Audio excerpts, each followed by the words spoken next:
I'm very drawn to stories of confinement and telling very large stories through a small window.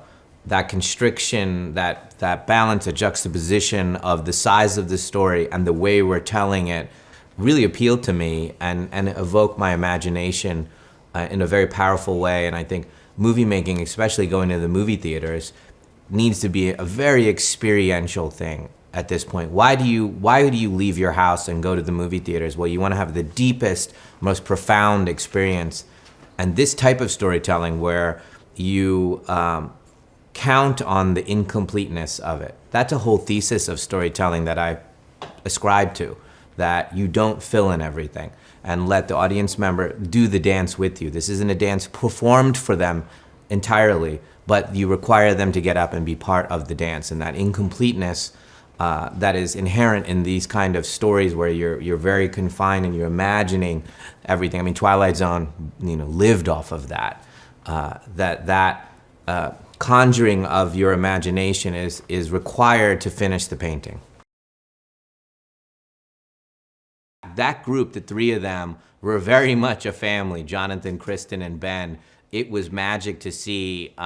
They just wanted to be around each other, and they did hang out with each other. They go ice skating and doing this, and they were a family. Kristen's mom came over to me and said, she sometimes looked over at them and was like, "Wait, are they the family?" She's like, "I don't even feel like I'm like that. Feels like the real family," because they were so like the connection was so real. So very, very lucky that they found each other and that we all found each other. I put every word or not word, the word that I chose not to put in there is done for a particular reason.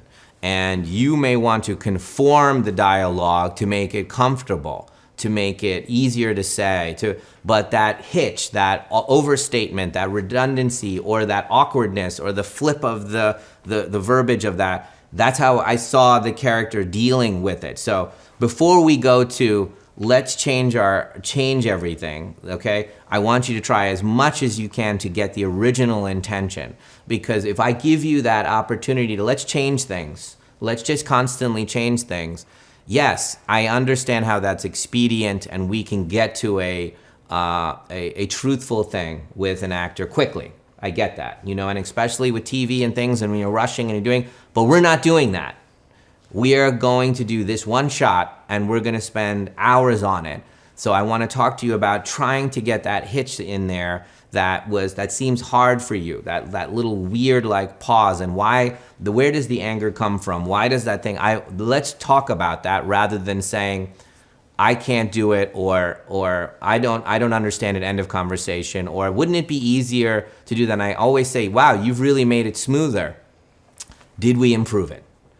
Did you now it's easier to hear and easier to say and all that stuff. So we have those conversations. It's because I've spent 5, 6, 7, 8 months alone thinking about that, and our instincts under complete duress and pressure sometimes can make us do things that are easier but not necessarily better for the situation. And we rehearse, and in rehearsals we talk through all of that. I completely forget that it's about a gay couple, honestly, and I just see it as a love story. And strangely, and I told the guys this, that so strangely attached to their expression of love and the way they told their love between them in this tale, that I just saw myself in this story as a straight guy.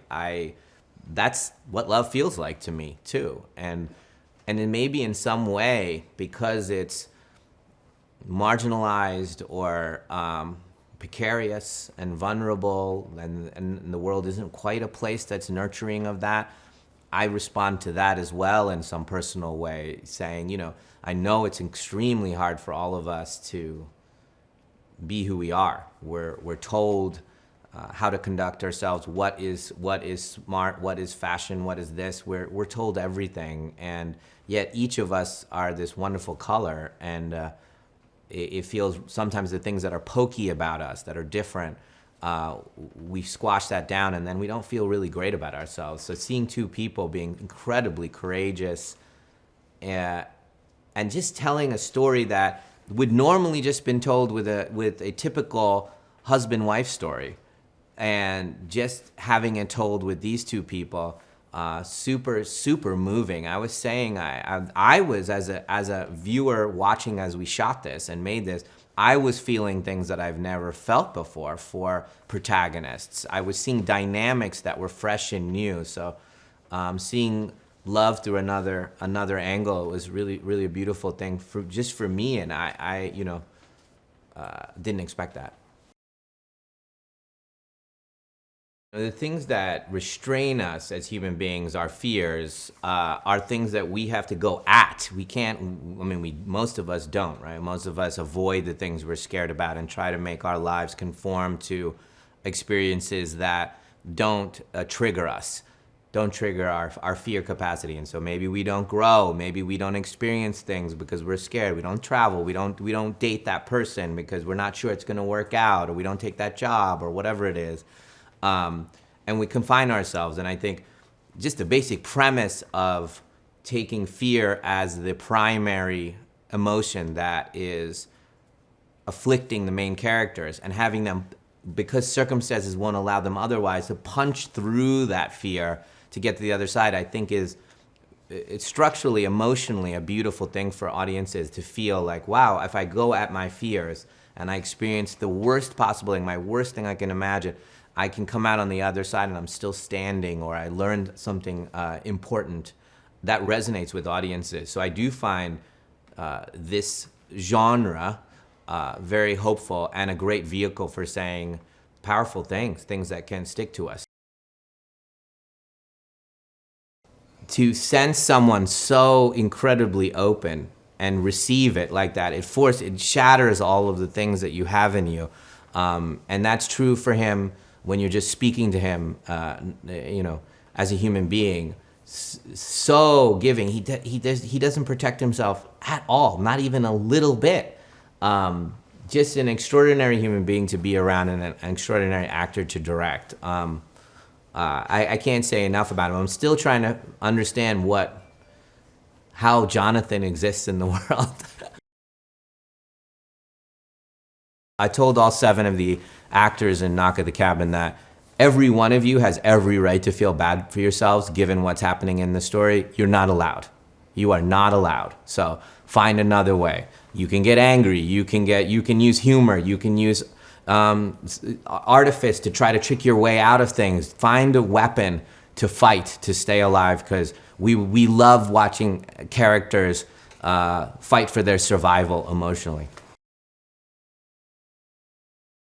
After like 3 days on the set, after 3 days of shooting, he came over to me and he goes, I've said more dialogue today in these 3 days than I have in my entire career in front of the camera. And I never worried about it because he was the right human being. And I know he was, a little bit nervous, but came with such commitment. He's so tough on himself, so I don't need to be tough on him.